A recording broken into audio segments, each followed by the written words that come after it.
بسم اللہ الرحمن الرحیم۔ پروگرام مدینہ ثانی اور نظام حکومت کے ساتھ آپ کا میزبان ڈاکٹر عمر ریاض عباسی آپ کی خدمت میں حاضر ہے۔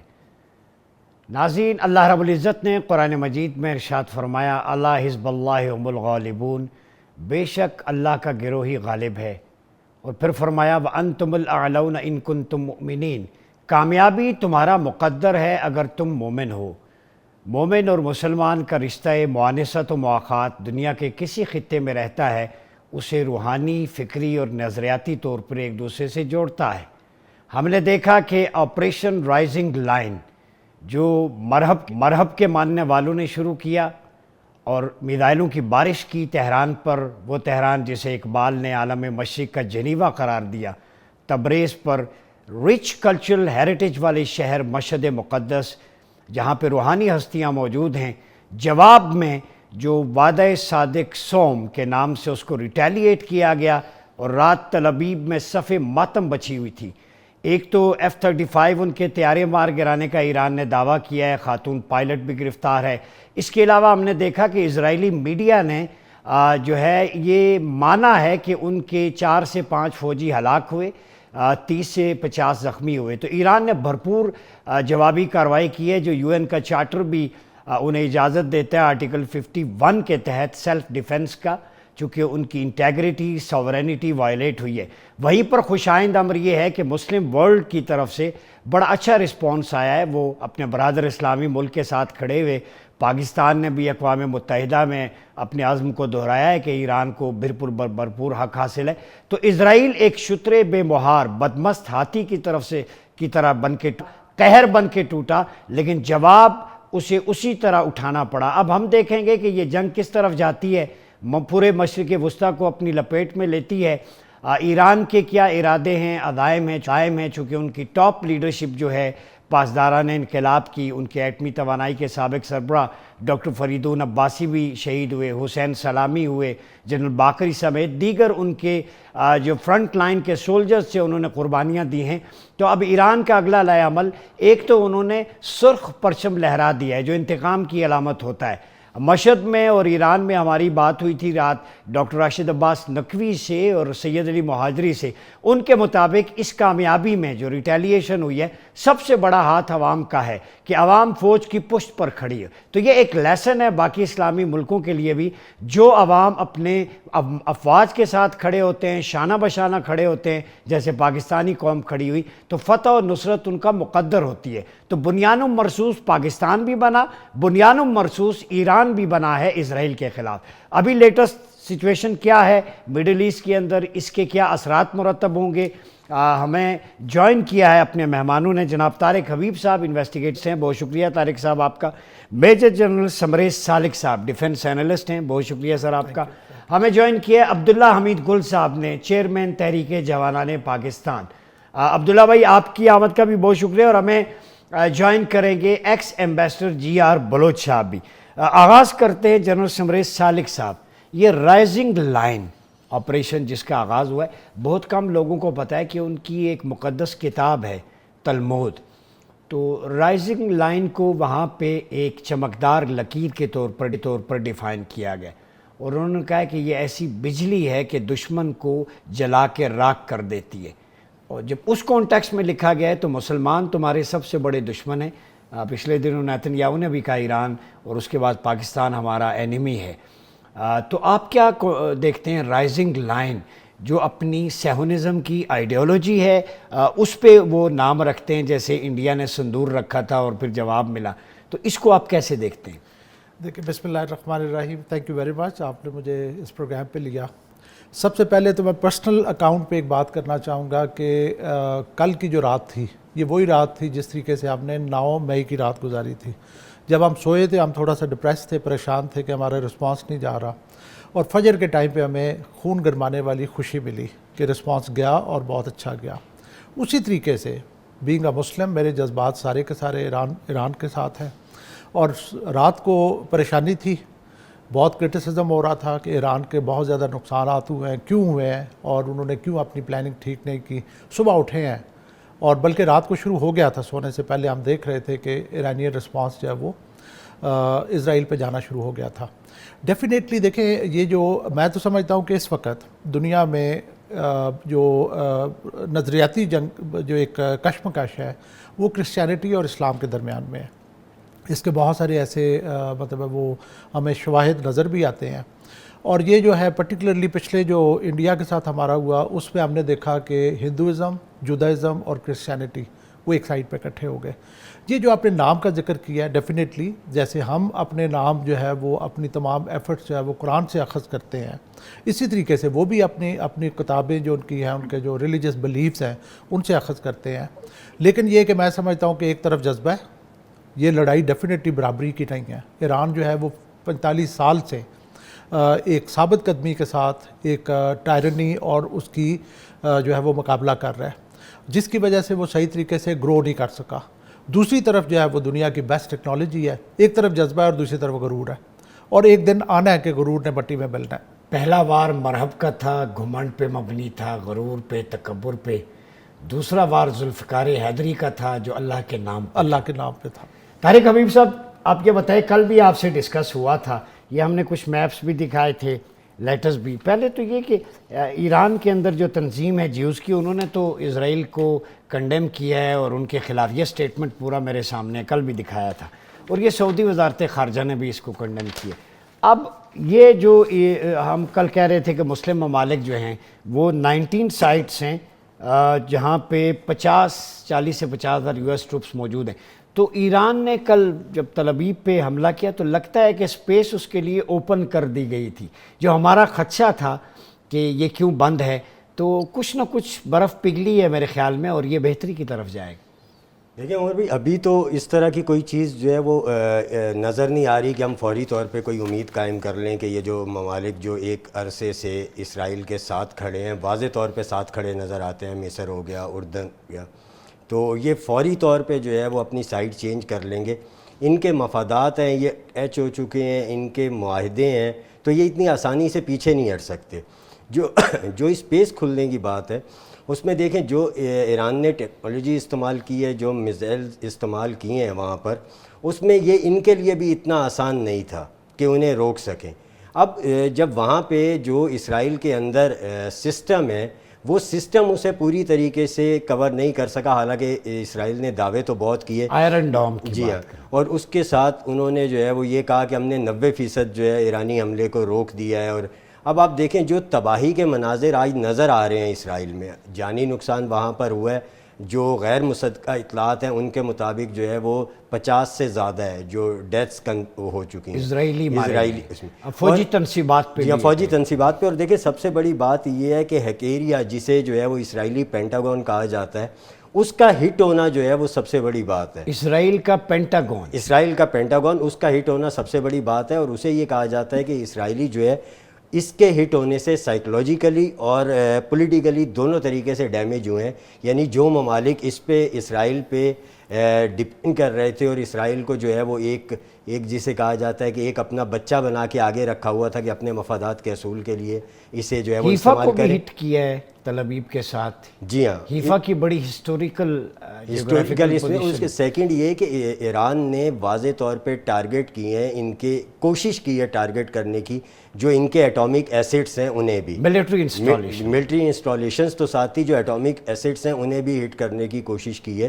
تو یہ بنیادی طور پہ اسرائیل کو، بالکل جنرل صاحب نے ٹھیک کہا کہ جو رات کو جو تبدیلی آئی ہے، یعنی رات تک ہم بھی یہ کہہ رہے تھے کہ اسرائیل ایران جواب نہیں دے رہا، اور ایک تھوڑی سی مایوسی اور ایک تھوڑا سا جو ہے وہ مطلب ہم دل جو ہے وہ افسردہ تھا کہ یہ کیا ہو رہا ہے، جواب کیوں نہیں جا رہا. لیکن رات کو یہ تقریباً 12 بجے سے پہلے یہ جواب جانا شروع ہوا ہے. ایران کہہ رہا ہے بڑے میزائل ہم نے لانچ ہی نہیں کیے. جی ہاں، بڑے میزائل ابھی صرف ایران نے خیبر کا کہا تھا، اور نتیجہ آپ دیکھ لیں. اور شہاب 3 2500 to 3000 تک ایسا ہی ہے. جی بالکل ایسا ہی ہے. اور اس میں آپ دیکھیں کہ جو بڑے میزائلز ہیں وہ جیسے ہی ایران سامنے لاتا ہے، یعنی ایران نے ابھی اس کا صرف تھریٹ کیا ہے، اور جواب آپ دیکھ لیں کہ جو ہے اسرائیل کو مطلب فوری طور پہ کوئی چیز سمجھ نہیں آئی اور اس نے ایئر اسٹرائک کی ہے. حالانکہ اسرائیل نے سب سے پہلے دعویٰ یہ کیا تھا کہ ہم نے ان کے میزائلز کے جو ذخائر تھے انہیں ہدف بنایا اور ایران اب استعمال نہیں کر سکتا. لیکن ایران نے رات کو دکھا دیا کہ وہ سیف بھی ہیں، استعمال بھی کیے. اور اس نے اب ساتھ اس نے یہ بھی کہہ دیا کہ ان ممالک کو بھی نشانہ بنایا جائے گا جو اسرائیل کی مدد کریں گے. مدد کریں گے. عبداللہ گل صاحب یہ بتائیں، وعدہ صادق سوم، یہ جو آپریشن کا نام میں نے پوچھا ایران میں کچھ حلقوں سے، دوستوں سے، تو انہوں نے کہا ہے کہ یہ جو جالیوں پہ لکھا ہوا ہے نا روزے کی، لا الہ الا اللہ الملک الحق المبین محمد الرسول اللہ صادق الوعد الامین، تو وعدہ صادق نبی پاک صلی اللہ علیہ وسلم ایفائے عہد والے بھی ہیں، صدق و صفا والے بھی ہیں. تو نبی پاک صلی اللہ علیہ وسلم کا جو ٹائٹل ہے، ایٹریبیوٹس، اس کی نسبت سے یہ نام رکھا گیا آپریشن کا، کتنا خوبصورت ہے. اور دوسرا خیبر شکن کے نام پہ سیدنا علی کرم اللہ وجہ الکریم کی ذوالفقار کا یاد تازہ ہو گئی، ریوائیول. تو اس کانٹیکسٹ میں کیسے دیکھتے ہیں جوابی وار کو ایران کے؟ بسم اللہ الرحمن الرحیم. بہت بہت شکریہ جی. دیکھیں، پہلی بات یہ ہے کہ امریکہ کے 2 بچے ہیں، ایک بھارت اور ایک اسرائیل. بھارت کو پاکستان نے ٹھوکا ہے اور اسرائیل کو ایران ٹھوکے گا انشاءاللہ تعالی. اس میں کوئی دوسری رائے نہیں ہے. اور 2 باتیں ثابت ہو گئیں. جی. پہلی بات یہ ہے کہ اسرائیل از ناٹ انٹچبل، اور دوسری بات یہ ہے کہ ایران از ناٹ غزہ. اس لیے 2 یہ باتیں اسٹیبلش ہوئیں. تیسری بات جو ہے، انہوں نے جس طریقے سے بھارت نے اشلوک پڑھ کے جو ہے وہ آپریشن سندور کیا، ہم نے اس کو تندور میں جھونکا الحمدللہ، اور بنیان مرصوص کے نام سے جو ہے شیشہ پلائی دیوار بن گئے، ہم نے اتحاد کیا. دوسری جانب جو ہے وہ آپ دیکھیں کہ کتنا خوبصورت نام انہوں نے لیا اور کہاں سے لیا. خیبر شکن جو ہیں وہ یہی تو مسئلہ ہے. یہ مارکہ حق و باطل ہے ڈاکٹر صاحب. یہ ابھی انشاءاللہ تعالیٰ آپ دیکھیے گا کہ ہوتا کیا ہے. دیکھیں، اصل مسئلہ یہ تھا کہ 2-4 باتیں بڑی اہم ہیں. پہلی بات یہ ہے کہ ایران کا دفاعی نظام بالکل مفلوج ہو گیا، ان کی ایئر فورس مفلوج ہو گئی، اور جو ہوا وہ کل سب نے دیکھا، اس کے اوپر بات کرنا ضروری نہیں ہے. اب میرے خیال میں جو بات کرنے والی ہے وہ یہ ہے کہ تل ابیب کی ایسی تباہی کے مناظر جو تھے پہلے چشمے فلک نے نہیں دیکھے تھے. یہ پھر آج جو کل ہوا وہ ایک آسمان سے بارش تھی جو ابتدا ہے. بقول جو خامنہئی صاحب کے، انہوں نے یہ کہا ہے کہ یہ صرف ایک ٹریلر ہے، ابھی پکچر باقی ہے، اور یہ پکچر باقی ہوگی کیونکہ یہ معاملہ یہاں ٹلے گا نہیں. اب دیکھیں، مجھے یہ بتائیے کہ رات کو ڈونلڈ ٹرمپ صاحب نے کیوں ہنگامی میٹنگ کال کی، اور کیوں جو ہے وہ انہوں نے سعودی ولی عہد کی خدمات جو ہے وہ حاصل کرنے کی کوشش کی. اس کا مطلب ہے وہی ہوا جو پاکستان کے ساتھ ہوا. 2 دن پاکستان پر حملہ ہوتا رہا، دنیا خاموش رہی، بالکل ان کو کوئی پرابلم نہیں تھی. انہوں نے کہا یہ پاکستان اور بھارت کے مابین ہے. لیکن جب پاکستان نے ان کی دھلائی کرنا شروع کی تو ان کو جو ہے وہ پھر نانی یاد آ گئی، اور پھر مارکو روبیو جو تھے انہوں نے ریسکیو کیا انڈیا کو، اور یہ بات ان کی خواہش کے اوپر ہوئی. اب یہی بات جو ہے آپ دیکھیں کہ کس طریقے سے انہوں نے شروع تو کر لیا. ان کو نہیں معلوم تھا کہ پاکستان جو ہے وہ کیا رسپانس دے گا. ان کا خیال تھا پاکستان کمزور ملک ہے، اور یہی خیال ان کا ایران کے حوالے سے تھا. ایران نے جب اب ریٹیلیٹ کیا تو پھر ان کی مس کیلکولیشن ہو گئی. اور یاد رکھیں، جنرل صاحب یہاں بیٹھے ہوئے ہیں، ان کو معلوم ہے کہ مس کیلکولیشنز پہ جنگیں جو ہیں وہ شروع ہوتی ہیں ہمیشہ، اور پھر وہ اینڈ اپ ہوتی ہیں ریالٹی کی بنیاد کے اوپر. ریالٹی یہ ہے کہ پورا ایران جو ہے وہ سڑکوں کے اوپر ہے، جشن کا سا سما ہے، اور جو ہو کا عالم ہے، خوف کا عالم ہے اسرائیل کے اندر، پورے اسرائیل کے اندر. ان کے اوپر لعنت ہے بینجامن نیتن یاہو جیسے بزدل، بے شرم اور بے حیا آدمی کے اوپر، جو اپنا ملک چھوڑ کے فرار ہو گیا. یعنی کہ اس کے ملک میں نیوکلیئر بنکر تھے، اس کے پاس سیف جگہ موجود تھی. یہ آپ بریکنگ نیوز دے رہے ہیں، غیرت نہیں آئی کہ وہ اپنے ملک میں اپنے لوگوں کے ساتھ کھڑا ہوتا. یہ ہے جو اللہ تعالیٰ ہیبت طاری کر دیتا ہے. اللہ تعالیٰ کا یہ وعدہ ہے کہ میں ہیبت طاری کر دوں گا تمہاری. اور یہ جو آپ نے کہا نا کہ کمزور ہے، ٹیکنالوجی کمزور ہے ایران کی، ان کے پاس یہ صلاحیت نہیں ہے، وہ نہیں ہے. Technology without morality is rascality. اور یہ میں آپ کو بتاؤں کہ ہمیشہ 313 لشکر جرار کے اوپر فتح یاب ہوتے ہیں. ہمیشہ 30,000 جو ہے وہ 13 لاکھ کے اوپر صلاح الدین ایوبی کامیاب ہوئے تھے. اگر وہ کہتے ہیں نا کہ اٹھا شاکیہ اس پردہ اسرار سے، لڑا دے ممولے کو شہباز سے، تو انشاءاللہ تعالیٰ آپ دیکھیں گے ابھی ابتدا ہے. یہ بات یہاں ختم نہیں ہو رہی. آپ دیکھیں کہ عبداللہ امین گل صاحب انشاءاللہ گفتگو کو آگے بڑھاتے جائیں گے، اور یہ بھی پوچھیں گے کہ نیتن یاہو اس وقت کس بنکر میں چھپا ہوا ہے. بات ہو رہی ہے اسرائیل کا رائزنگ لائن ورسز ایران کا صادق الوعد سوم. جن صاحب یہ بتائیے اب اس جنگ کو آپ کس طرف جاتا دیکھتے ہیں. اور مجھے کہیں نہ کہیں یہ ریسرچ پیپر ہمارے پاس موجود ہیں، ہندوتوا اور سیہونزم یہ دو آئیڈیالوجیز ہیں جو الٹرا نیشنلزم پہ بلیو کرتی ہیں، ایسا ہی ہے ہندوستان کے اندر بھی. بینگ اے بلیور، یا سنو ٹی وی میں بیٹھ کے کل بھی ہم نے طارق صاحب کے ساتھ بات کی، نہ اسلام جوڈائزم کے خلاف ہے، نہ کرسچینٹی کے، نہ ہندوازم کے، نہ بدھ مت کے، کسی کے بھی. انکلوسیو ماڈل میثاق مدینہ میں کسی مذہب کے ماننے والوں کے خلاف نہیں ہے. لیکن یہ جو آئیڈیالوجیز ہیں یہ ہیومینٹی کے لیے تھریٹ ہیں، ہندوتوا ریجن کے لیے اور سیہونزم مڈل ایسٹ کے لیے. تو اس تصور کو آپ کیسے دیکھتے ہیں، کتنی جان ہے؟ دیکھیں اس میں تو کوئی شک نہیں ہے کہ الحمدللہ ہمارا جو ریلیجن اسلام ہے وہ امن پسند ہے. ہم جاہریت کے خلاف تو ہم کھڑے ہوتے ہیں اور وہ ہر کسی کا حق ہے اپنا سیلف ڈیفنس، لیکن اسلام جو ہے وہ اگریشن یا جاہریت کی کا وہ جو ہے نا وہ علم نہیں دیتا، یہ تو فیکٹ ہے. Non violent. لیکن جب آپ کا دو رائیولز ہوتے ہیں، ایک وہ ٹائم تھا جب اسلام دنیا میں چھایا ہوا تھا اور کرسچینٹی دبی ہوئی تھی، بھی ہمیں پتہ ہے کروسیڈز ہوئیں، پھر اور بہت ساری جنگیں ہوئیں. اب وہ ٹائم ہے کہ کرسچینٹی چھائی ہوئی ہے، وہ اوپر ہے اور وہ اسلام کو اٹھنے نہیں دے رہی. میں نے پہلے بھی ذکر کیا تھا نیکسس ہے کرسچینٹی اور اس کا سیہونزم کا. 100% یہ امریکہ کی ٹرمپ کی آشیرواد کے بغیر تو ممکن نہیں تھا ایران پہ حملہ. بالکل ممکن نہیں ہے، اس پہ کوئی شک نہیں ہے. اور میں یہ کہنا چاہوں گا کہ اگر آپ ریکال کریں جب امریکہ افغانستان میں ٹیررزم کے اگینسٹ جنگ کے لیے آ رہا تھا تو کیا انہوں نے الفاظ استعمال کیے تھے؟ انفینٹ جسٹس آپریشن کا نام، جو بیکلیش آیا مسلم ورڈ سے کہ یہ اللہ تعالیٰ صرف انفینٹ جسٹس کر سکتا ہے. پھر انہوں نے نام شفٹ کیا انڈیورنگ پیس کا. سیکنڈ اس نے کہا تھا، بش نے اس وقت کہا تھا یہ کروسیڈ ہے. اس وقت بھی اس کو پھر بتایا گیا کہ کروسیڈ تو کرسچینٹی اور اسلام کے درمیان میں ہوئی تھی.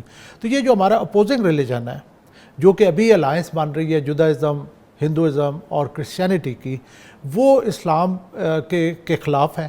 ابھی آپ دیکھیں جب یہ پہلگام انسیڈنٹ ہوا ہے تو کیسے تینوں اکٹھے ہو گئے اور انہوں نے کہا کہ جی اسلام وہ ریلیجن ہے جو کہ ٹیررزم پھیلا رہا ہے، جو کہ 100% ایک غلط نیریٹو ہے، کوئی لاجک کے اوپر بیسڈ نہیں. پہلی دو جنگیں عظیم جو لڑی گئیں مسلمانوں نے تو مسلمانوں نے نہیں کی. دوسرا اگر ڈاکٹر صاحب میں یہ جو اس کو دیکھتا ہوں اوور آل اس سچویشن کو، اگر ہم ٹاپ پہ دیکھیں تو دو بلاکس ہیں دنیا کے، ویسٹرن بلاک اور ایسٹرن بلاک. ویسٹرن بلاک میں ہے نیٹو اور مطلب یورپ اینڈ یو ایس، اور ایسٹرن میں ہے رشیا اینڈ چائنا. ابھی یوکرین میں اگر آپ دیکھیں تو وہاں پہ ایسٹرن بلاک کو انٹینگل کیا گیا ہے ایک جنگ میں. اسرائیل اور یہ جو مڈل ایسٹ آ رہی ہے ادھر ادر وے راؤنڈ ہو رہا ہے. That is very important. جو وہاں پہ جو ثالث ہے وہ وہاں پہ لڑ رہا ہے یوکرین میں رشیا، اور رشیا یہاں پہ آفر کر رہا ہے کہ میں ثالث بنتا ہوں آپ کا امن کروانے کے لیے. تو آپ دیکھیں کیسے یہ ٹٹ فار ٹیٹ شروع ہو گیا ہے. اور میں یہ سمجھتا ہوں کہ فیوچر میں ایک طرف میں نے پہلے بھی کہا ہے کہ ایک طرف جذبہ ہے اور دوسری طرف غرور ہے. اچھا میں اسی چیز کو طارق حبیب صاحب آپ کا چونکہ سبجیکٹ بھی، نیتن یاہو کا ایک سٹیٹمنٹ ہے 4 دن پہلے کا، اور میں سمجھتا ہوں کہ ہمارے اندر سے ایک ایمان کی وہ تازگی کی لہر پھوٹتی ہے. اس نے کہا خلافت عثمانیہ دوبارہ بحال نہیں ہونے دیں گے. تو جو تکمیل پاکستان ہے، پاکستان میں موومنٹ شاد نذیر صاحب اس کو ہیڈ کر رہے ہیں، وہ 1.5-2 سال سے سٹرگل کر رہے ہیں جیسے سب کہ مسلم امہ کی یونٹی ہو، ایک بلاک بنے، خلافہ ریوائیو ہو. دو آپ کی اسٹرینتھ ہے، ورنہ ایک ایک کر کے آپ کو مار دیا جائے گا. نیتن یاہو کا یہ بیان، اس پہ آپ بتائیں. اور دوسرا آرتھوڈاکس جو یہودی ربی ہیں، چونکہ میرا تو سبجیکٹ ہے، کل میں ان کی پراپر ویڈیوز دیکھ رہا تھا یو ایس اور کینیڈا میں، جو ان کے بڑے بڑے پریسٹ ہیں وہ کہتے ہیں کہ خلافہ ریوائیو ہو ہمارے لیے وہ فیوریبل ہے، چونکہ اس کے اندر جسٹس ہے، ایکویلٹی ہے، وائلنس نہیں ہے. انہوں نے 4 خلفاء کی مثالیں دی یہودی ربی. وہ کہتے ہیں جوڈائزم کا اس سیہونزم جو الٹرا نیشنلزم ہے اس سے کوئی تعلق نہیں ہے. ان دونوں چیزوں کو آپ کیسے دیکھتے ہیں؟ دیکھیں عمر بھائی، پہلی بات جو آپ نے نیتن یاہو کی تو اس کی جو سوچ ہے، اس کی جو مینٹیلٹی ہے وہ تو ابھی نظر آ رہی ہے.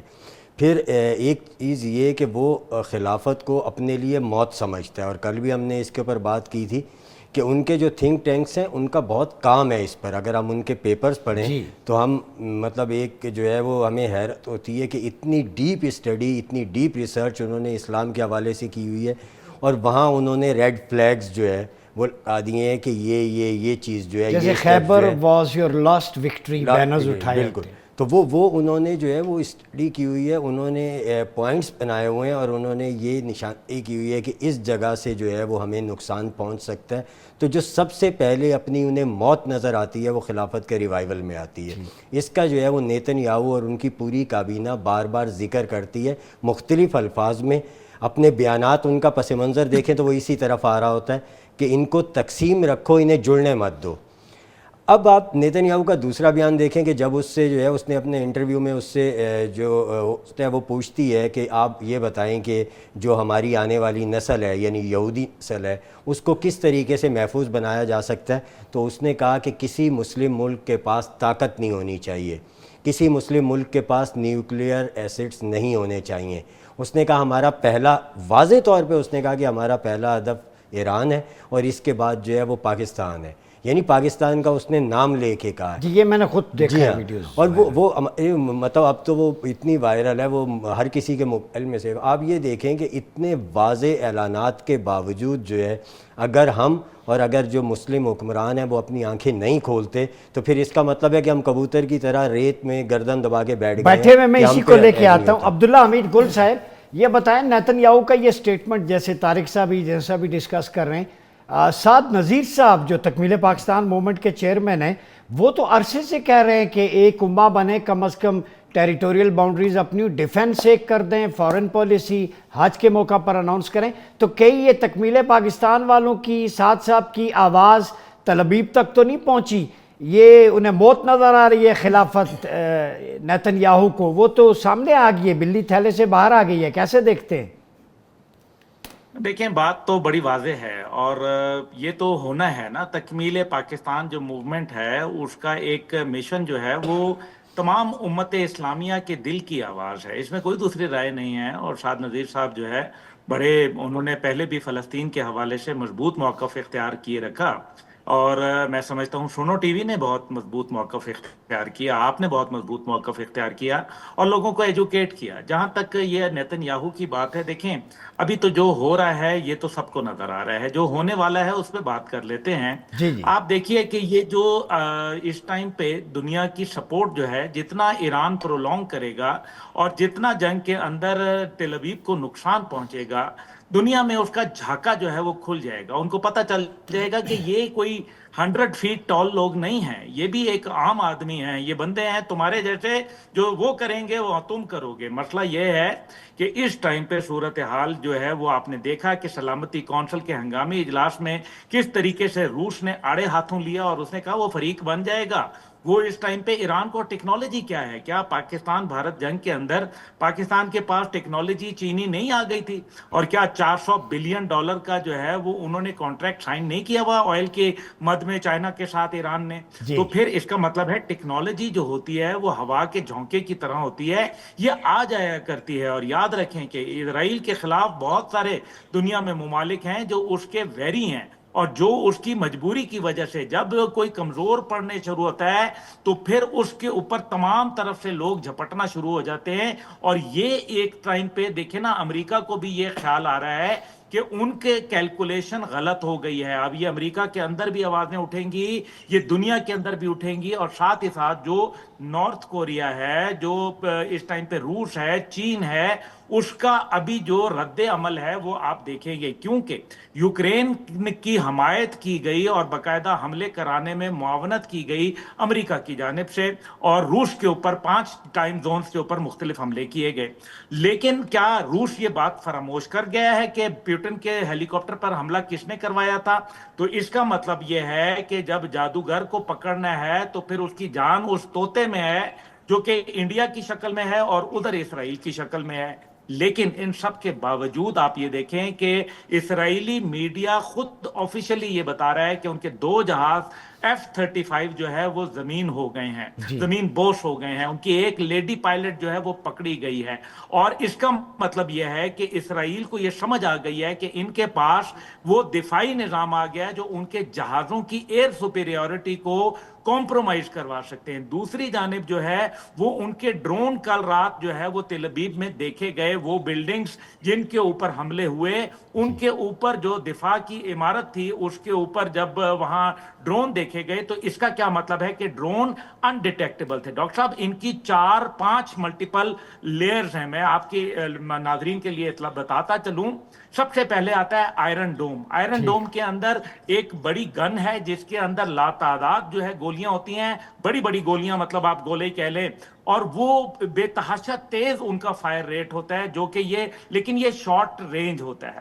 اس کے بعد آتا ہے ڈیوڈ سلنگ سسٹم. اس کے بعد آتا ہے ان کے تھاڈ میسائل جو کہ امریکہ کے بنائے ہوئے ہیں. پھر ان کے ایرو 1 اور ایرو 2 میسائلز آتے ہیں. یہ سب کراس کرنے کے بعد ان کے شہاب میسائلز کی جو پہلی کھیپ تھی وہ آ گئی. ابھی یہاں بہت ایک اہم بات ہے, بینجامن نیتن یاہو نے یہ بات خود تسلیم کی کہ ہم نے 50% جو تھے ان کو ناکارہ بنایا. 50%. میں صبح 8 بجے سے کل اور رات 2 بجے تک انٹرویو دیتا رہا ہوں مختلف نیشنل اور انٹرنیشنل چینلز پہ. دیکھیے بینجامن نیتن یاہو یہ کہہ رہا ہے کہ ہم نے 50% ان کو ناکارہ کیا. 150 میسائل اگر گیا تو 75 جو ہے وہ اس ٹائم پہ اسرائیل کی دھرتی کے اوپر جا کے بج گئے ہیں اور ٹھیک ٹھاک ان کی کیجولٹی ہوئی ہے. غزہ کی پکار سنی گئی ہے عبداللہ صاحب, جو آپ بھی روئے تھے ایک شو میں. چیخیں تو امریکہ تک پہنچ گئی ہیں, چیخیں تو امریکہ تک پہنچ گئی ہیں ڈاکٹر صاحب. اور پھر اس نے کیا بولا, دیکھیں بات یہ ہے کہ اس ٹائم پہ ان کو یہ مصیبت بن گئی ہے کہ اب وہ اپنی عزت کا جو بھرم ہے وہ کیسے قائم کرے. اس لیے اب وہ بھاگ رہے ہیں امریکہ سے ادھر ادھر, جیسے نریندر مودی بھاگا تھا کہ خدا کے لیے ثالثی کا کوئی راستہ نکالو. لیکن میرا خیال ہے کہ جی ایران عبداللہ یہاں بھائی روکے گا نہیں روکے گا. انشاءاللہ گفتگو کو جاری رکھتے ہیں. رائزنگ لائن ورسز صادق الوعد سوم. ہمیں جوائن کیا ہے ex ambassador G R Baloch صاحب. جی آر بلوچ صاحب بہت شکریہ آپ کی آمد کا. یہ بتائیں کہ آپ نے وہاں سرو کیا ہے, وہاں کے کلچر کو, ڈائنامکس کو اب بڑی گہرائی سے جانتے ہیں. یہ جنگ کس طرف جاتی دکھائی دے رہی ہے؟ ایران نے بھرپور جوابی وار کیا ہے, دندان شکن, اور تل ابیب میں صف ماتم کا سما ہے. تو فیوچر کیا دیکھ رہے ہیں مڈل ایسٹ کا, اس خطے کا, اس جنگ کا کیا امپیکٹ ہوگا؟ بسم اللہ الرحمن الرحیم. آئی تھنک تو ہمیں دوبارہ پھر کہنا چاہیے کہ یہ بہت افسوسناک ہے. کوئی بھی جنگ جہاں پہ انسانوں کا خون بہے بغیر کسی مقصد کے, اور وہ بھی کچھ ایسے جو جنگی جنونی ان کے اپنے جو ایمبیشنز ہیں ان کو حاصل کرنے کے لیے. تو یہ جنگ ہمیں پتہ ہے کہ جو اس وقت بیٹھا ہوا ہے اسرائیل میں پرائم منسٹر نیتن یاہو, ایک جنگی جنونی ہے. اس کے ساتھ اس کے اپنی کیبنٹ بھی جنگی جنونوں کی ایکسٹریمسٹ کی ہے, اور وہ ایک میک بلیو ورلڈ میں رہتے ہیں جو ابھی بھی ویسٹ بینک کو, غزہ کو, پیلسٹائن کو نہیں مانتے اور اپنی میتھیکل جو ان کی جوڈیا سماریہ کی بات کرتے ہیں. تو اب یہ خام خیالی ان کی بہت آگے بڑھ گئی ہے, اور بڑھی اس لیے ہے کہ ان کو دنیا میں جو اس وقت پاورفل قوتیں ہیں یا قوت ہے اس کی مکمل سپورٹ یا مکمل طرح سے اس کی تائید شامل ہے اس کی. تو اس وقت میں سمجھتا ہوں کہ اسرائیل جو ہے وہ ایک وار پاتھ پہ ہے, اور ایران کے لیے بہت بڑا چیلنج ہے, کیونکہ اس خطرناک جنگ میں مورل سپورٹ تو تمام دنیا کے لوگ جو امن میں بلیو کرتے ہیں, جو سوورن ایکوالٹی میں میں بلیو کرتے ہیں, یقین رکھتے ہیں, جو کہ ایسی دنیا جو اصولوں پہ چل رہی ہے اس میں بلیو کرتے ہیں, تو وہ سب تو اس کے ساتھ کھڑے ہیں. اور آپ نے دیکھا بھی ہوگا, سنا ہوگا, ماشاءاللہ پاکستان سر فہرست تھا ان ملکوں میں جنہوں نے سیکورٹی کونسل کا ایمرجنسی اجلاس بلوایا. اور جو ہمارے وہاں مستقل مندوب ہیں عاصم افتخار صاحب, ان کی بہت ہی پرزور, بہت ہی مضبوط سالڈ سٹیٹمنٹ تھی, بالکل آرگومنٹ کے ساتھ, جس میں مکمل طور پہ ہم نے بتا دیا واضح طور پہ کہ پاکستان کی حکومت, پاکستان کے لوگ ایران کے لوگوں کے ساتھ, حکومت کے ساتھ کھڑے ہیں, اور مکمل طور پہ اس اسرائیل کے اس جارحیت کو جو ہے وہ مکمل طور پہ رد کرتے ہیں. یہ کہنے کے بعد اب کس طرف جائے گا, سچی بات ہے بہت مشکل ہے اس وقت کہنا, کیونکہ جس طرح ہم کہہ رہے ہیں کہ صرف اسرائیل اور ایران کی جنگ نہیں ہے, یہ جنگ ایران جو ہے وہ لڑ رہا ہے اس پوری جو اس وقت امپیریلزم ہے جس کو حاصل ہے بلکہ جسے کہا جاتا ہے عام ویسٹرن امپیریلسٹ پاور، مناسب نہیں میرے لیے کہ میں جو ہے وہ ملکوں کے نام لوں، لیکن وہ ایک ہے اسٹیبلشمنٹ جس کی مختلف اشکال میں ہمیں نظر آتا ہے مغرب میں اور پوری دنیا میں. تو اس لیے یہ ایران کی جنگ بہت میرے سمجھ میں بہت خطرناک مرحلے میں داخل ہو گئی ہے. اسی کو لے کے آگے بڑھتے ہیں. جنرل صاحب آپ نے بھی یہی بات کی تھی جو پہلے باقی اسلام کے اگینسٹ کھڑی ہوں گے، جی آر بلوچ صاحب نے اس کو سیکنڈ کیا ہے. ٹھیک ہے، آپ ایک پیج پہ خوش آئیں گے. جنگ ایران نہیں لڑ رہا، یہ ایران کی نہیں ہے. ان کے بقول جو میں سمجھا ہوں، یہ مسلم ورلڈ کے یا مسلم امہ کے سروائیول کی جنگ ہے یا ریوائیول کی جنگ ہے. ڈاکٹر صاحب دیکھیں، جب اسلام کا ریوائیول کی ہم بات کریں نا، تو سب سے پہلی جو ہمیں ضرورت ہے وہ یونٹی ہے. جب تک اتفاق نہیں ہوگا، یکجہتی نہیں ہوگی، تو اسلام ریوائیول بہت مشکل ہوگا. میں 1973 کا آپ کو کوئکلی ایگزامپل دینا چاہوں گا. جب پاکستان میں سمٹ ہوئی تھی، وہاں پہ اس وقت دیٹ واز دا لاسٹ جو ہم نے چھوٹے ہوئے دیکھی، جو کی لیڈرز تھے ان کو کس طریقے سے ایلیمنیٹ کیا گیا.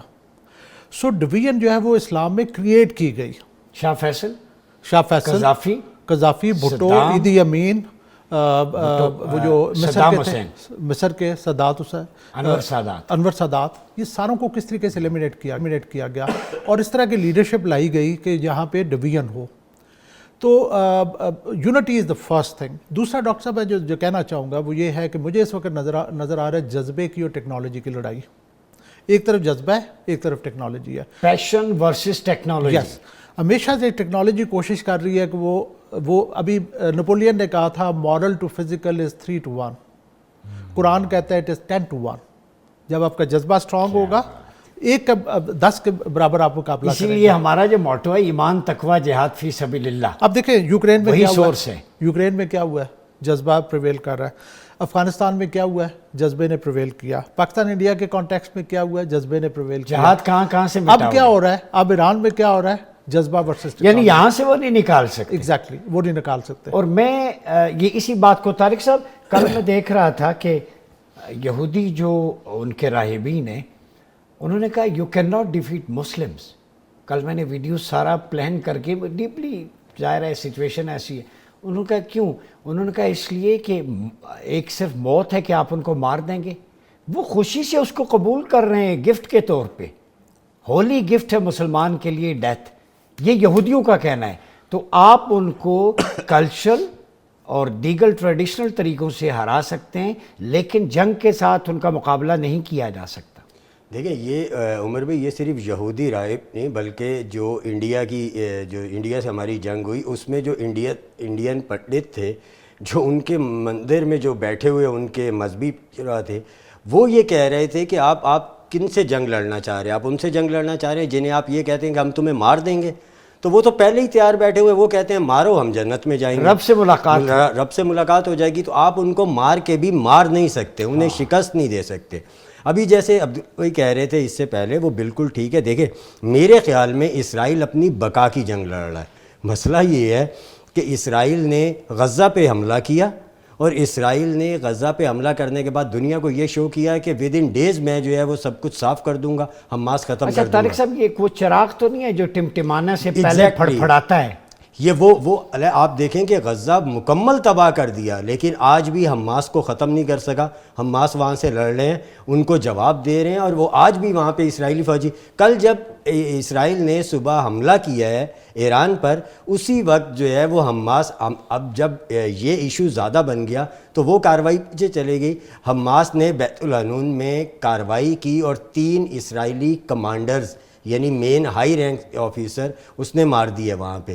اسرائیل وہاں بھی مار کھا رہا ہے. اب جب اسرائیل دنیا میں یہ شکست کھا چکا کہ بھئی میں حماس کو ختم نہیں کر سکا، تو اسے دنیا کو دکھانا تھا. یہ جو جیسے پہلے جنرل صاحب نے بھی کہا کہ اس نے جو ایک ہوا قائم کیا ہوا تھا کہ میں مطلب اسرائیل کو شکست نہیں دی جا سکتی، وہ جو ہے وہ ثابت ہو گئی کہ وہ وہاں سے حماس کو نہیں ختم کر سکا. اب ایران پہ حملہ کر کے وہ یہ کوشش کر رہا تھا کہ ایران کو دبا لوں گا، اپنی عزت بحال کروا لوں گا. کل کے حملے نے ثابت کر دیا کہ وہ یہاں بھی ناکام رہا ہے. بہت شکریہ طارق حبیب صاحب، جنرل سمر سالک صاحب، عبداللہ گل صاحب، G R Baloch. Ending note یہ ہے کہ یہ 5 انگلیاں، میں سادہ سی مثال دوں گا، یہ 5، اگر کوئی شخص میری ایک انگلی مروڑنا چاہے توڑنا چاہے وہ توڑ سکتا ہے. جب یہ 5 انگلیاں یہ مکہ بن جائیں تو مکے کو توڑنا بہت مشکل ہوتا ہے. مسلم ورلڈ 57 اسلامک کنٹریز ہیں اس طرح, انہیں یہ مکہ بننا ہوگا, اور اس مکے کا نام بنیان مرصوص ہے. سورہ صف کی ورس نمبر 4, ان اللہ یحبون الذین یقاتلون فی سبیل اللہ کأنہم بنیان مرصوص. جو اللہ کی راہ میں قتال کرتے ہیں وہ اس طرح لڑتے ہیں صف بند ہو کر شیشہ پلائی ہوئی دیوار. 57 ملک اسلامی ممالک کے ایک ہو جاؤ بنیان مرصوص. آج اگر تل ابیب میں میزائلوں کی بارش ہے اور نیتن یاہو کے منہ سے خلافت کی بات سامنے آ رہی ہے تو سعد نذیر اور تکمیل پاکستان کو کریڈٹ جاتا ہے کہ ہیٹ تل ابیب تک فیل ہو رہی ہے. آپ کے لفظوں کی گونج تل ابیب میں ان کے سینوں پہ جا کے بج رہی ہے. تو ہمارا جو ارادہ ہے مسلم ورلڈ کم از کم اپنے ڈیفنس کو, فورن پالیسی کو, حج کے موقع پر جب لبیک اللہم لبیک کی صدا white dress symbol of peace ہوتا ہے وہاں پہ اعلان کر دیں کہ کسی بھی مسلمان ملک پہ جارحیت پورے عالم اسلام پہ جارحیت تصور ہوگی. ایک جوائنٹ فورس بنائیں اور دوسرا اپنی فورن پالیسی حرمین شریفین کے سائے میں ڈکلیئر کریں. تکمیل پاکستان کی جو سعد صاحب کا پیغام آج بھی یہ ہے کہ یہ 2 چیزوں پہ اکٹھے ہو کے مسلم ورلڈ جو ہے اپنے مشترکہ مفادات کونسل بنائے تاکہ خلافت کا ریوائیول ہو سکے. ورنہ کل شام کی, غزہ کی, ایران کی باری ہے تو کل پاکستان کوئی اور نشانہ بنے گا. اکٹھے ہوں گے, جم کے مقابلہ کریں گے. تو خیبر شکن جو ہے سیدنا علی کرم اللہ وجہ الکریم ان کے اس کارنامے کی یہ یاد اور گونج تازہ ہو رہی ہے کہ تل ابیب میں صف ماتم ہے. اسرائیل کو اب پتہ چل گیا ہے کہ وہ ایسا نہیں ہے کہ ناقابل شکست ہے. دنیا میں کوئی بھی ناقابل شکست نہیں ہے سوائے مسلمان کے, چونکہ ایمان, تقوی, جہاد فی سبیل اللہ یہ افواج پاکستان کا موٹو بھی ہے, ہر مومن کا بھی. اپنا بہت خیال رکھیے گا. اپنے میزبان ڈاکٹر عمر ریاض عباسی کو اجازت دیجیے. اللہ حافظ.